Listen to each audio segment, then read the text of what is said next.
Chris with HQ Power Kites, and Craig's going to do a little demonstration of what is possible with a Hydra relaunchable trainer kite.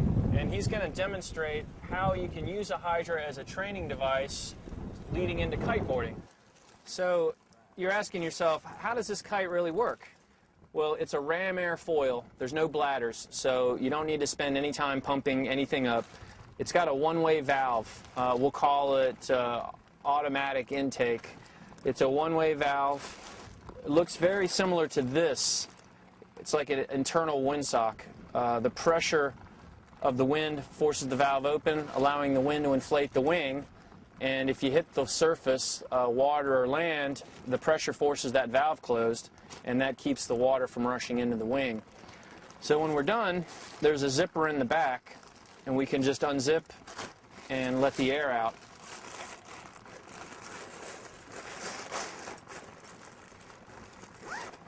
So in the off chance that you get some debris, some sand, or some water in the wing,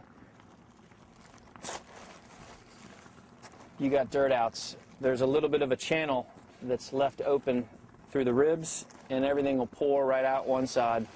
Once again, it is sewn Dyneema bridles that attaches the bridle. Super stable. Can be flown on water or land. This is the Hydra 350. One of the important parts of kiteboarding is learning how to body drag, and a Hydra is really good for a little traction device that's not too powerful, but in the right winds, it's good enough to teach you the mechanics of dragging. So Craig is going to do some upwind and downwind dragging. The downwind dragging is easy. You just basically throw the kite to the power zone and get pulled around. To go upwind, you need the assistance of a board or something to help you cut through the water, like a fin. Craig's wearing a harness, and he has the addition of a harness loop on there, so he can reduce a lot of the pull that he'll feel otherwise.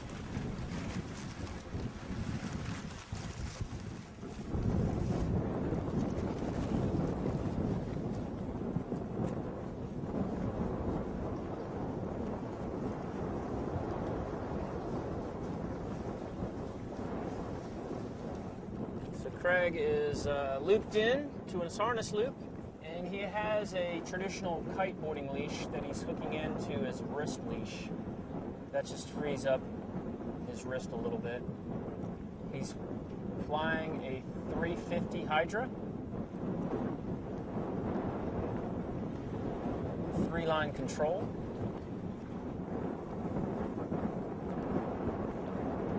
So with the Hydra, you can take the training aspect, the flying, into the water without the fear of being overpowered.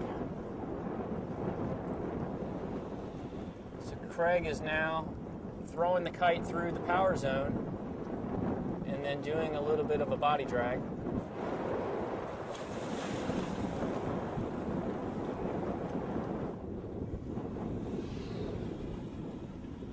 This is body dragging with a Hydra 350 in about 18 miles an hour. Here's a water relaunch.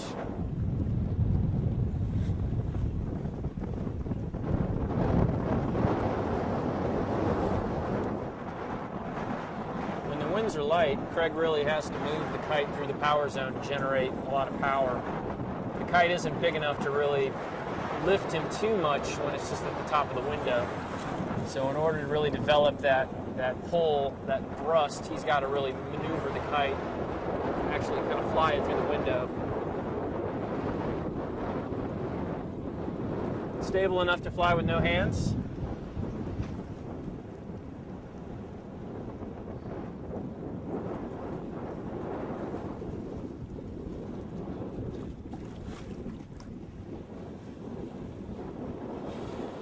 Here we are with a nice downwind drag.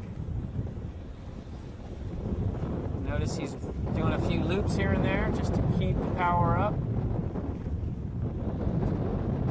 The great thing is he's experiencing what it's like to just get pulled through the water.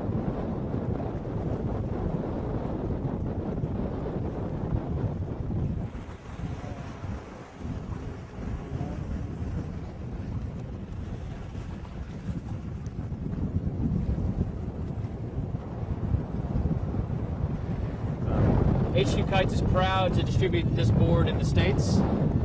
Cool thing about it is the quick strap. Super easy to adjust on the fly. Craig's going to demonstrate a little downwind dragging with the board as a tool. A little bit easier to hold an edge, body dragging, if you've got a device like a board of some sort.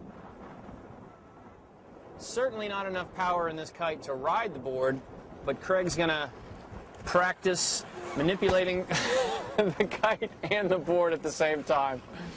Practice makes perfect.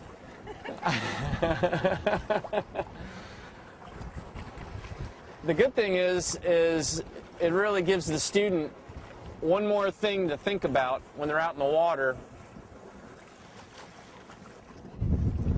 So Craig's pulling on that center line to get the kite to fly in reverse. Really, he just pulls on it enough to flip the kite over. Now, instead of turning the kite to unwrap the lines, he can just do a little spin move to unwrap his line.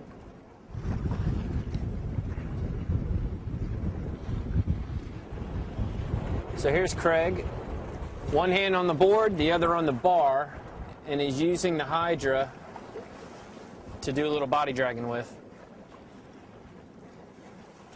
This is a skill that all kiteboarders need to master.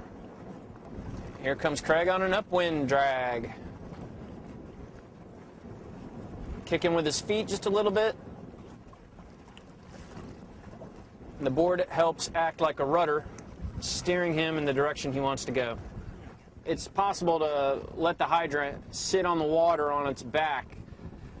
If the kite is leading edge down, it's more likely to take on a little bit of water because of the two major intake vents. Water can force the valve open, but if it's sitting on its trailing edge, there's really not a lot of possibility that water's going to rush into the wing. So Craig can get himself together and then let go of that center line, and the kite goes back up.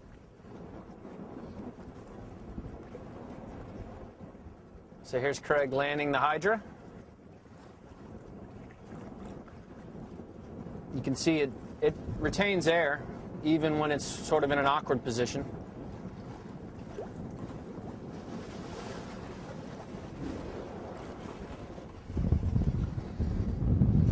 That third line runs to the back along the trailing edge, and you can see he's pulling it a little bit, and what it does is it cups that trailing edge, and the kite comes right down. It flies in reverse. That's key to reverse launching.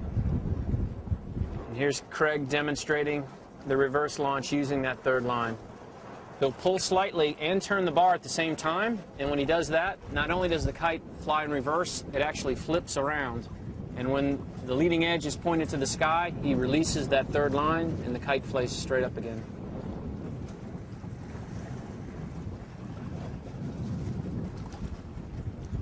Here he is applying a little bit of tension to that trailing edge line. And you see how it cups. He releases it, it goes back up. So Craig's going to do what they said can't be done. He's going to take a 350 Hydra and do a little run. He's going to have to ride it straight downwind to generate enough power, because it's really not intended to be used as a power kite. In fact, here we go. Craig can't quite generate the oomph that's needed.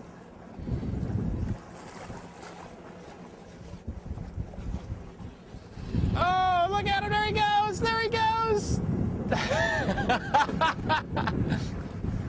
And that's why you need a bigger kite. Sweet. Here's Craig doing oh wow, a water start with a 350 Hydra. Granted, he's going straight downwind, but look at him. He's rolling it. You saw it here first, folks.